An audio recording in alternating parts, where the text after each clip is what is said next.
नमस्कार मित्रांनो.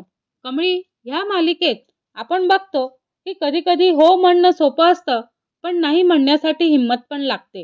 आजचा प्रसंग म्हणजे सत्तेचा, स्वाभिमानाचा आणि भविष्याचा एक खेळ आहे आणि जो शेवटपर्यंत प्रेक्षकांना बांधून ठेवणार आहे. आणि तो कशा प्रकारे होणार आहे ते आपण ह्या भागामध्ये बघणार आहोत. पण त्याआधी जर तुम्ही आमच्या चॅनलला सबस्क्राईब केलं नसेल, तर सबस्क्राईब करा आणि व्हिडिओ आवडल्यास लाईक द्यायला विसरू नका.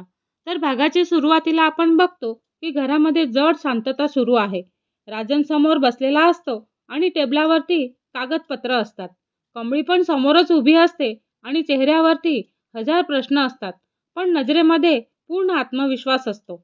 राजन गंभीर आवाजात कमळीला म्हणत असतो, कमळी, 6 महिने संपायला आता फक्त 2च दिवस उरलेले आहेत. तर कमळी थोडी दचकते आणि राजन म्हणतो, ह्या काळात आम्ही तुला नीट पाहिलेलं आहे, समजलेलं आहे आणि तुझी हुशारी, संयम, प्रामाणिकपणा अन्नपूर्णालाही म्हणजे माझ्या आईला सुद्धा आवडलेलं आहे आणि तिलाही खात्री झालेली आहे का तुझ्यासारखी प्रामाणिक मुलगी कुठेच सापडणार नाही. तो तिथेच थांबतो आणि मग थेट मुद्द्यावरच येतो. राजन म्हणतो, आम्हाला फक्त एकच व्यक्ती योग्य वाटते आणि जी हे सगळं साम्राज्य सांभाळू शकते आणि ही जबाबदारी सांभाळण्यासारखी कोणी असेल तर ती म्हणजे तूच आहे.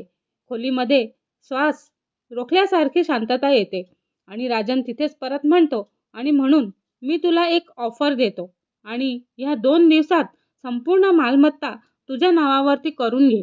कमळी खाली पाहते आणि क्षणभर विचारच करत राहते. मग ती मान वर करते आणि कमळी ठामपणे म्हणत असते, नाही नाही राजन काका, असं होणार नाही. हे नाही ऐकूनच राजन इतका हादरतो की नाही का कमळी, कशासाठी? तेव्हा कमळी म्हणते, कारण मला मिळालेलं काहीही मी ऑफर म्हणून घ्यायचं नाही मला, आणि मला स्वतःच्या कष्टांनीच सगळं उभं करायचं आहे. दूर उभ्या असलेल्या कामिनी, अनिका आणि रागिनी एकमेकांकडे पाहतच राहतात आणि कामिनी मनातच हसते आणि म्हणते, छान, स्वतःच ही संधी सोडलेली आहे. किती खराब म्हणजे विचार तिचे कसे आहेत बघ ना. तेवढ्यातच तिथे दार उघडतं आणि अन्नपूर्णा आत येते आणि तिच्या चेहऱ्यावरती शांत पण ठामपणा असतो. आणि अन्नपूर्णा म्हणतात, कमळी, इकडे ये बाळा, इकडे ये. तेव्हा कमळी तिच्या जवळ जाते आणि म्हणते.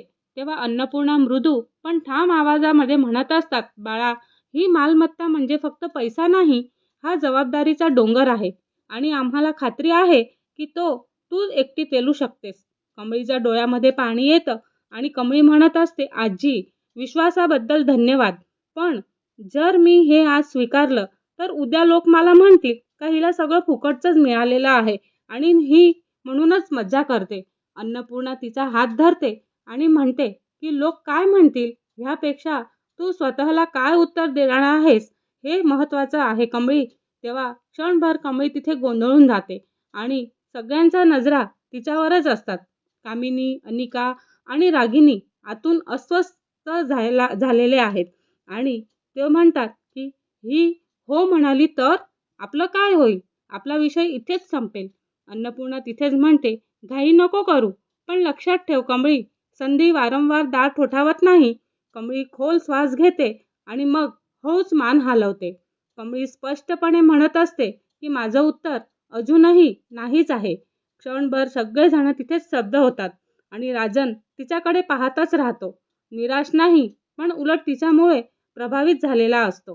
पण मागे उभे असलेल्या तिघींचे चेहरे उतरून जातात आणि रागिनी मनामध्ये विचार करत असते, अरे देवा, ही इतकी ठाम निघाली. आणि अनिका म्हणते, आपण तिला कमी लेखलं, पण ही तर एकदम महान निघाली. कामिनीच्या चेहऱ्यावरती घाम फुटतो आणि आज नाही म्हणाली, पण उद्या हीच आपल्यासाठी धोका ठरणार आहे, म्हणून हिचं काहीतरी करायला पाहिजे. अन्नपूर्णा शांतपणे म्हणत असते. अन्नपूर्णा म्हणते, ठीक आहे, आज नाही म्हणालीस, पण तुझी किंमत कमी झाली नाही कमळी, परत विचार कर. कमळी डोळे पुसते आणि कमळीने तिथे नाही म्हटलेलं असतं, पण या नाहीमुळेच कामिनी, अनिका आणि रागिनीच्या मनात भीतीचं वादळ उठलेलं आहे.